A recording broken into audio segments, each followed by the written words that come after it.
पिछले दिनों मुझे एक क्लब द्वारा आयोजित निबंध प्रतियोगिता में निर्णायक बनाया गया। इस अवसर पर मुझे देश के युवा पीढ़ी के विचार धर्म के ऊपर जानने मिले। जिस निबंध को मैंने सर्वश्रेष्ठ घोषित किया, उसे पढ़कर मेरे सामान्य ज्ञान में काफी वृद्धि हुई। पाठकों को भी इसका लाभ प्राप्त हो, इसलिए वो पुरस्कृत निबंध यथावत यहां दिया जा रहा है। समाज और धर्म का वही रिश्ता है जो चोली और दामन का है।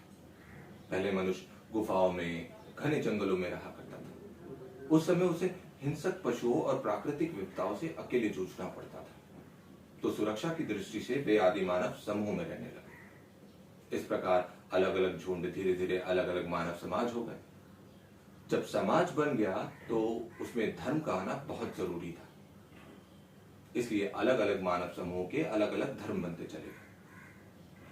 कुछ महापुरुष हुए जिन्होंने आदमी आदमी को प्रेम, करुणा, सौहार्द और आपसी सहयोग के आधार पर जोड़ने का प्रयास किया। परंतु कालांतर में उनके नाम से ही नए धर्म बनते चले गए। अब भी नए धर्म के निर्माण की प्रक्रिया सतत चल रही है। एक तरह से ये ठीक ही हो रहा है। यदि धरती पर इतने अधिक धर्म न होते तो मनुष्यों की संख्या कितनी अधिक बढ़ गई होती। तब अन्य प्राणियों को धरती पर बसने के लिए जगह ही न रह जाती। तब क्या होता?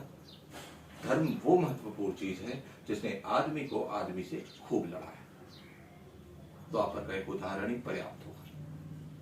महाभारत का वो भीषण युद्ध, जिसे धर्म युद्ध भी कहा जाता है, उसमें 18 अश्रोहिणी सेनाएं काम आई।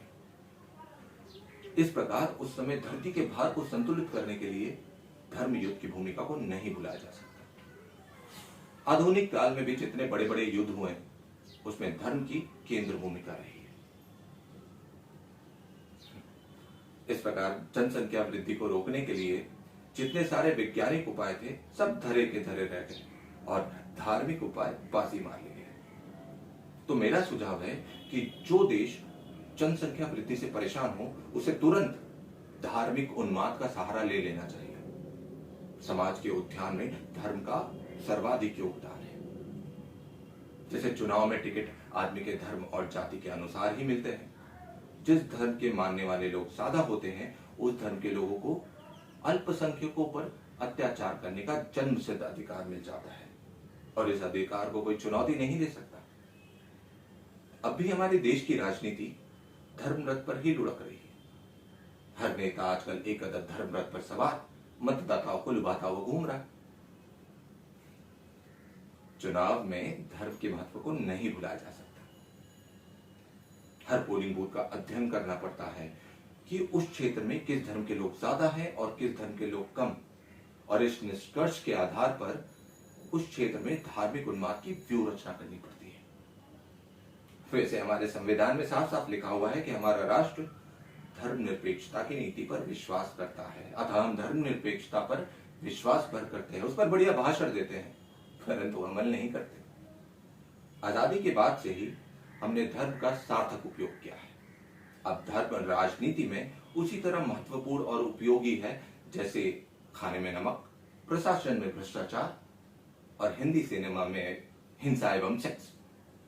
समाज में सबकी धार्मिक पहचान बनी रहे, इस दिशा में हमने अशाचित प्रगति की है।